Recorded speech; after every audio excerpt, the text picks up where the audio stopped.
Hello everyone, welcome back in the series of direct and indirect speech.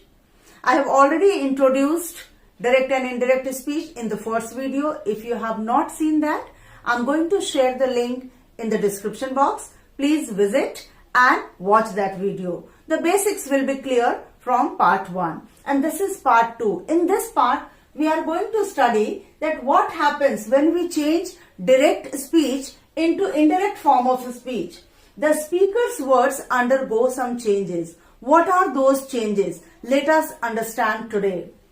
Those changes are on the basis of tenses, personal pronouns, possessive adjectives, words denoting nearness of time and position. These many things count when we change from direct speech to indirect speech. How it happens, how do we change it? Let's understand each and everything in detail. You remain here till the end of the video. I'm sure I'll make you clear each and every point. So the first point is tenses. What happens when the tenses are in different forms? How do we change? You already have understood what is reporting verb and what is reported speech. For your knowledge, once again, he says, if you see here says, reporting verb and I am ready, which is inside the inverted comma, it is reported speech. Okay.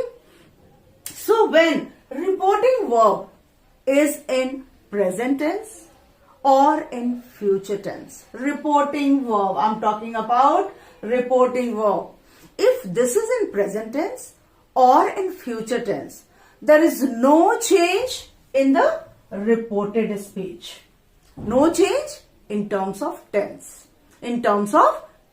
But when the reporting verb is in past tense, then the tense of the reported speech also changes. How does it change? It's very simple. You will understand in no time. So keep a notebook. You can write it. Simple present tense of reported speech changes to simple past tense.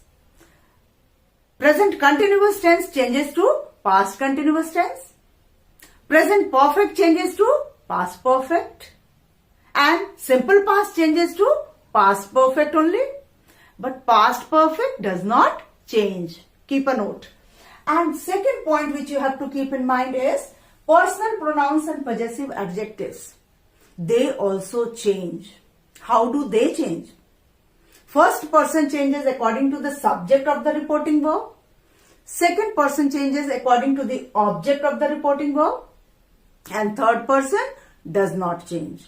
Okay. And next point, words denoting nearness of time and position. That also changes. How does it change? Here are a few examples. Here changes to there.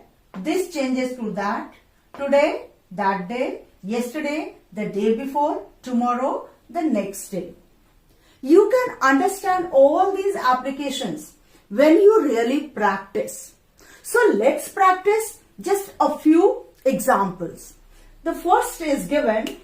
He says, I am ready. He says, I am ready. Now you see, reporting verb is in which tense? Present tense. What I told you, when the reporting verb is in present tense or in future tense, then no tense will be changed in the reported speech. So I am ready. Here it is in simple present tense. So we will keep it in the same tense. Why? Because reporting verb is in present tense. Let's change it. How can we do it?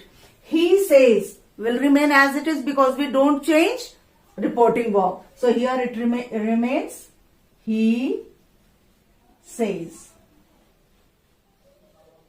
What do we do next? In place of comma and inverted comma, we write that. He says that. I is first person and it will change according to the subject of the reporting verb. And what is the subject? He. So, I will change according to he. He says that he is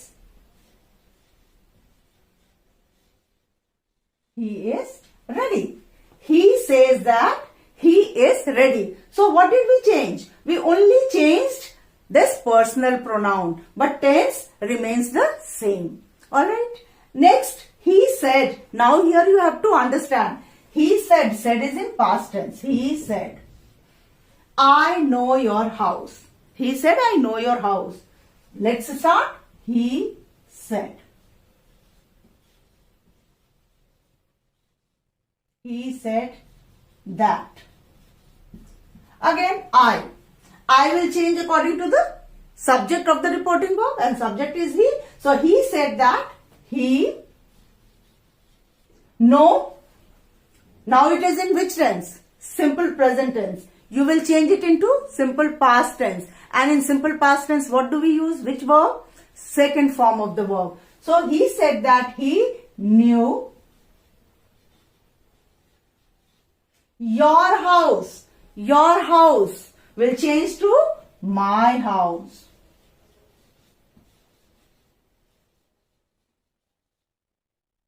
Now let's see third example. Ashoka said to me, I have given you some books. Ashoka said to me, I have given you some books. First and foremost, you notice here, this is in which tense? This is in present perfect tense. Alright. And now, Ashoka said to me. Whenever there is said to me, what do? We write it told me. So what we will write here? Ashoka told me. Ashoka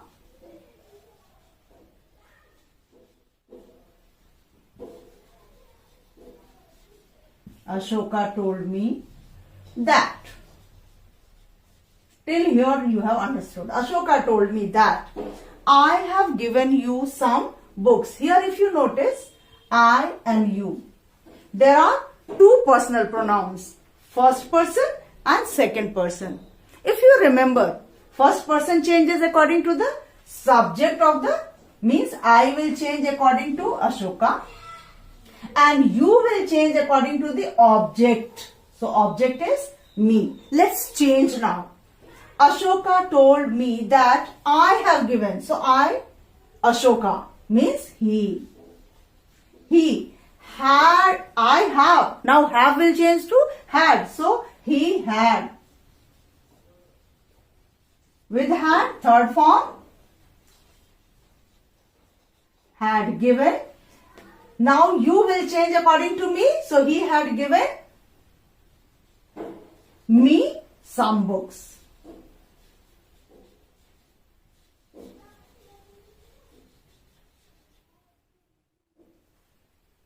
So finally, Ashoka told me that he had given me some books. Now, if suppose here in place of I have, if it is I had given you some books, what will happen?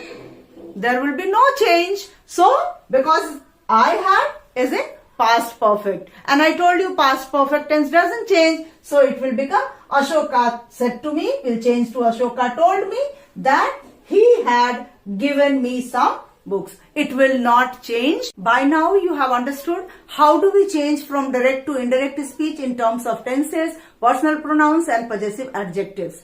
In the next video, I'll be explaining it to you how do we change if the reported speech is in interrogative sentence, imperative sentence or exclamatory sentence. So stay connected to understand it fully. Till then, bye-bye.